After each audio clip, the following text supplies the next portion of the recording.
अंतर्राष्ट्रीय बाजार में मूल्य बढ़ने के कारण और पेट्रोल और डीजल के दाम में वृद्धि हुई है। भारत सरकार ये प्रयास कर रही है और खाड़ी के देशों से यह वार्ता चल रही है कि जिन लोगों ने अपना उत्पादन कम कर दिया था, घटा दिया था, कि अपने उत्पादन को बढ़ाएं। नमस्कार, आप लाइव सिटीज देख रहे हैं। मैं हूं जय शुक्ला। पेट्रोल और डीजल की बढ़ती कीमतों को लेकर हर कोई परेशान है। आम आदमी, खासकर मध्यम वर्गीय लोगों की अगर हम बात कर लें तो उनके सामने सबसे बड़ी चुनौती ये है कि आखिर वो इस महंगाई से पार कैसे पाएं।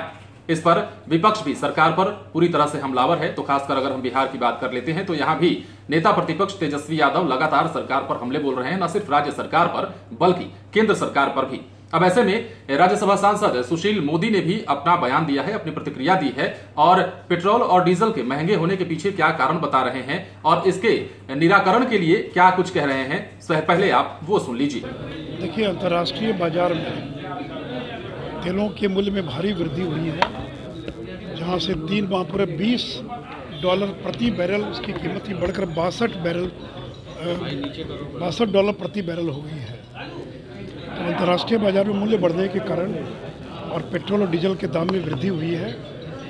भारत सरकार ये प्रयास कर रही है और खाड़ी के देशों से यह वार्ता चल रही है कि जिन लोगों ने अपना उत्पादन कम कर दिया था, घटा दिया था, कि अपने उत्पादन को बढ़ाएं। और मैं उम्मीद करता हूं कि बहुत जल्द खाड़ी के देशों के अंदर और तेल का उत्पादन बढ़ेगा तो तेल की कीमतों में फिर गिरावट जो है दिखाई पड़ेगी।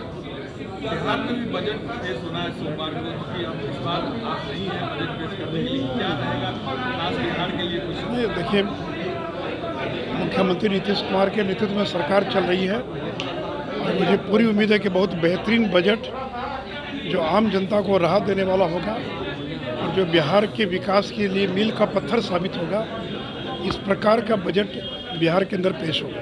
तो सुना आपने, सुशील मोदी कह रहे हैं कि इंटरनेशनल मार्केट में रेट बढ़ जाने की वजह से ही पेट्रोल और डीजल के दामों में बढ़ोतरी हो रही है। साथ ही साथ वो ये भी बता रहे हैं कि किस तरह से आयात में बदलाव किए जा रहे हैं और काफी मात्रा में जो पेट्रोल और डीजल का आयात होना है वो कराए जाने पर बातचीत चल रही है। अब देखने वाली बात यह होती है कि जिस प्रकार सत्ताधारी दल के नेता और मंत्री इस बात को बार बार कह रहे हैं कि इंटरनेशनल मार्केट में जो तेल की कीमतें बढ़ी हैं उसकी वजह से यहां भी महंगाई बढ़ रही है। ये कितनी सच्चाई है इस बात में ये वक्त बताएगा। लेकिन फिलहाल की अगर सच्चाई की हम बात कर लेते हैं तो बिहार में खास तौर पर इसको लेकर रण छिड़ा हुआ है। बात करेंगे विपक्ष की या फिर सत्ता पक्ष की तो दोनों के बीच में लड़ाई है और ठन गई है इस बात को लेकर कि आखिर बिहार में महंगाई क्यों है। तो वहीं पूरे देश में भी इस बात को लेकर फिलहाल सियासत तेज हो गई है। तो वहीं पूरे देश में भी इस बात को लेकर सियासत अब तेज होने लगी है।